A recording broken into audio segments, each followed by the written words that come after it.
ધર્મપરાયણ ભારત દેશના ગુજરાત રાજ્યમાં આવેલ બનાસ નદીના કિનારે વસેલ બનાસકાંઠા જિલ્લાની ફૂલોની નગરી એવા પાલનપુર તાલુકાના સુંદર અને રડિયામણા ગામ એવા મડાણાની દીકરી સોલંકી આઈ શ્રીબા સિદ્ધરાજસિંહને આપ સૌને સત્સંગ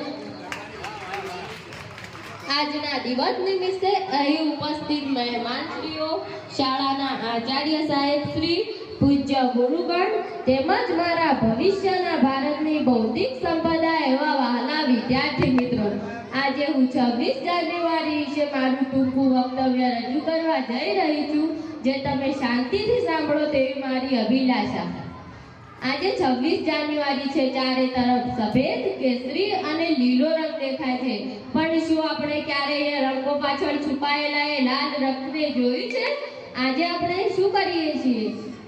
આઝાદ ભારતની હવામાં શ્વાસ લઈએ છીએ, કારણ કે આપણા દેશના વીર જવાનો હિમાલયની કડકડતી ઠંડી અને રાજસ્થાનની તપતી ગરમીમાં રહીને આપણા દેશનું રક્ષણ કરી રહ્યા છે.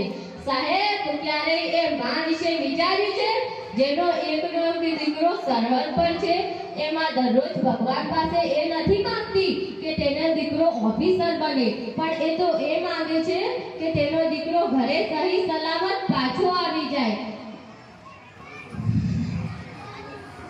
આજે આપણે 26 જાન્યુઆરીના સ્ટેટસ મૂકીએ છીએ, દેશભક્તિના ગીતો સાંભળીએ છીએ, વાહનો પર તિરંગો લગાવીને ફરીએ છીએ, પણ એ જ તિરંગો 27 જાન્યુઆરીના રસ્તાના કચરામાં પડેલો જોવા મળશે.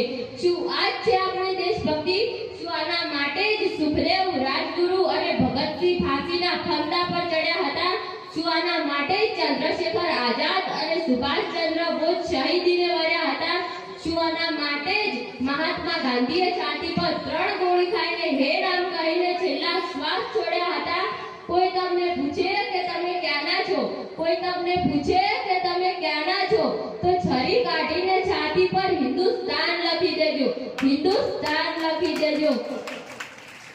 દેશપ્રેમ એટલે માત્ર દેશની દીકરીઓનું સન્માન કરવું, દેશપ્રેમ એટલે રસ્તામાં કચરો ન ફેંકવો, દેશપ્રેમ એટલે દેશભક્તિ અને દેશગીતનું આદર કરવું.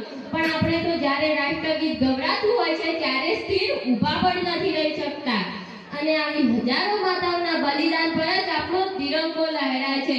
અંતે હું આજના 26 જાન્યુઆરીના દિવસ નિમિત્તે ભારતની દીકરી હોવાથી મારી આપ સૌને એક જ અરજ છે કે દેશપ્રેમ અને દેશભક્તિને માત્ર ફોનના સ્ટેટસોમાં નહીં પણ હૃદયમાં સાણવીએ. અંતે હું 2 લાઈન કહીને મારી વાણીને વિરામ આપું છું.